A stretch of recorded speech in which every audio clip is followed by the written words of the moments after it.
بسم اللہ الرحمن الرحیم۔ السلام علیکم ناظرین، کیسے ہیں آپ؟ امید ہے آپ سب خیریت سے ہوں گے۔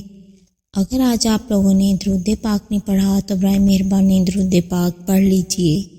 آج کا ہمارا واقعہ ہے اللہ تعالیٰ سے نا امید نہ ہوں۔ ایک ملاح کی کشتی لہروں کی نظر ہو گئی اور وہ ایک جزیرے میں پھنس کر رہ گیا۔ اس نے جھاڑ جھنکار اکٹھا کر کے ایک جھونپڑا بنایا اور وہیں رہنے لگا۔ دن گزرتے رہے اور کوئی اس کی مدد کو نہ آیا، اور آتا بھی کیسے کہ کسی کو کیا خبر کہ وہاں کوئی موجود بھی ہے۔ سمندر کی موجیں اس کی خبر پہنچانے کی راہ میں حائل تھیں۔ ایک دن وہ زار و قطار روتا رہا اور اللہ پاک سے گلہ کرنے لگا، اے میرے اللہ، تو نے میرے ساتھ کیا کر دیا؟ ابھی وہ آہوزاریوں سے فارغ ہو کر جھونپڑے سے باہر نکلا ہی تھا کہ آسمانی بجلی نے اس کے جھونپڑے کو جلا کر راکھ کر دیا۔ ملاح یہ منظر بے بسی سے دیکھتا رہا۔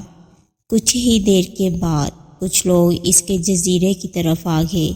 ملاح نے خوشی اور حیرت سے پوچھا، تم لوگوں کو کیسے پتہ چلا کہ یہاں کوئی ہے؟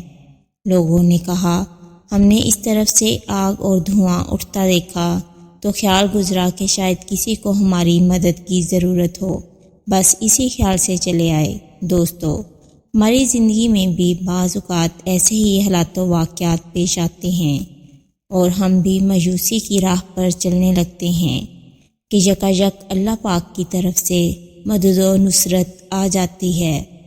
کبھی بھی اللہ تعالیٰ سے نا امید نہ ہوں، وہ بہترین کارساز ہے۔ بے شک اس طرح کے اسلامی اور معلوماتی ویڈیوز دیکھنے کے لیے میرے چینل کو سبسکرائب کریں، میری ویڈیوز کو لائک اور شیئر کریں۔ شکریہ۔